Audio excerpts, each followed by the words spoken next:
Hello guys, welcome to our channel. రైతన్నలకు నమస్కారం. రైతే రాజు, జై జవాన్ జై కిసాన్. ఈరోజు మనం వీడియోలో అసలు జనవరి 26 రిపబ్లిక్ డేన మనకు గవర్నమెంట్ అందించే పథకాల గురించి మనం డిస్కస్ చేసుకుందాం. ఇన్ని రోజులు ఎప్పుడా అని వెయిట్ చేసే పథకాలకు ముహూర్తం జనవరి 26 మన రిపబ్లిక్ డే నాడు కొనసాగడం అనేది జరుగుతుంది. సీఎం రేవంత్ రెడ్డి గారు ఈరోజు ప్రెస్ మీట్లో పేర్కొనడం జరిగింది. ఈరోజు రైతు బంధు కూడా ఎప్పుడు పడుతుందో ఈ వీడియోలో కూడా చూసుకుందాం మనం. First of all ration card అనేది అప్డేట్ చేసుకోండి. ఈ రేషన్ కార్డ్ అప్డేట్ చేసుకోవడం వల్లనే కావలసిన ప్రతి ఒక్క పథకం లబ్ధిదారునికి అందడం అనేది జరుగుతుంది. ఈకేవైసీ అనేది ఈ మంత్ 31 తోటి లాస్ట్ డేట్ ఉంది. సో ఈకేవైసీ చేయని వాళ్ళు అందరూ వెళ్ళేసి ఈకేవైసీ చేయండి. ఇంకోటి ఏంటంటే రేషన్ కార్డులో నేమ్స్ ఏమైనా యాడ్ చేయాలనుకున్నా తీసేయాలనుకున్నా ఇప్పుడే చేయించుకోండి. ఎందుకంటే ఇప్పుడు గవర్నమెంట్ నుంచి వచ్చిన 6 పథకాలు విజిలెన్స్ ఆఫీసర్స్ వచ్చి మనము దాన్ని మొత్తం వెరిఫై చేయడం జరుగుతుంది. ఆ వెరిఫై చేయడం తర్వాత ఏదైనా తప్పులు లొసుకులు ఉంటే మాత్రం మహాలక్ష్మి పథకం వచ్చే వాళ్ళకి మాత్రం మహాలక్ష్మి పథకం రాదు. సో మనం ఈ వీడియోలో మహాలక్ష్మి పథకం గురించి కూడా డిస్కస్ చేసుకుందాం. ఇంకోటి ఏంటంటే మహాలక్ష్మి పథకం. ఈ మహాలక్ష్మి పథకం రైతు బంధు, రైతు రుణమాఫీ, మహిళలకు స్కూటీలు, ఈ 4 స్కీమ్స్ కూడా జనవరి 26 నుంచి స్టార్ట్ అవబోతున్నాయని ఈ రోజే మనకు సీఎం రేవంత్ రెడ్డి గారు పేర్కొనడం అనేది జరిగింది. మహాలక్ష్మి పథకానికి వస్తే ఇప్పుడు ఒక ఫ్యామిలీ ఉందండి. ఈ ఫ్యామిలీలో ఒక తండ్రి, తల్లి, కొడుకు, కోడలు ఉన్నారు. వీళ్ళందరికీ ఒకటే రేషన్ కార్డు ఉంటే, ఒకవేళ తండ్రికి 58 సంవత్సరాల పైన దాటిని ఉంటే ఓన్లీ పింఛనే వస్తుంది కానీ మహాలక్ష్మి పథకం రాదు. సో ఈ విధంగా కంబైన్డ్ ఫ్యామిలీలు ఉంటే రేషన్ కార్డులు మాత్రం సపరేట్గా తీసుకోండి. ఇప్పుడు తండ్రికి, తల్లికి ఒక రేషన్ కార్డు, కొడుకుకు, కోడలకు ఒక రేషన్ కార్డు ఉంటే ఇట్లా ఇండివిజువల్గా రేషన్ కార్డ్స్ ఉండడం వల్ల ఇప్పుడు వీళ్ళకి మహాలక్ష్మి పథకం వస్తుంది, వీళ్ళకి పింఛన్ కూడా వస్తుంది. సో ఈ విధంగా చూసుకోండి. ఇంకోటి ఏంటంటే రైతు బంధు అండి.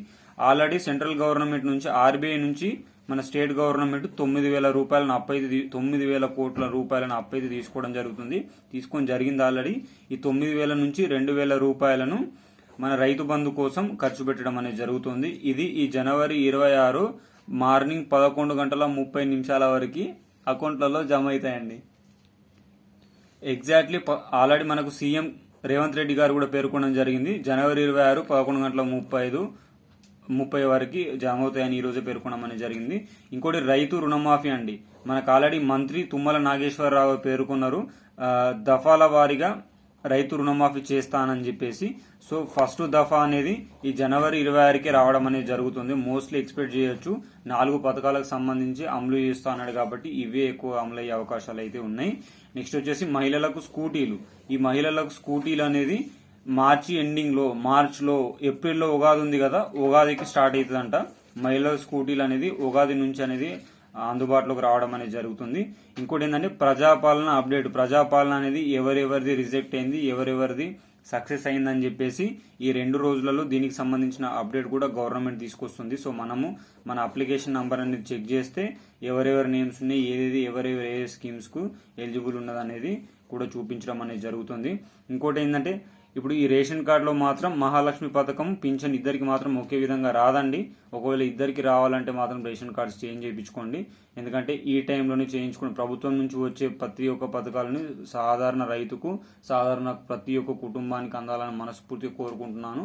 ఆ విధంగా అందాలంటే ప్రజలందరూ అప్రమత్తంగా ఉండి ఏ టైంలో ఎలా మెలగాలో అన్ని చూసుకొని ముందుకు పోవాల్సిందిగా కోరుకుంటున్నాను.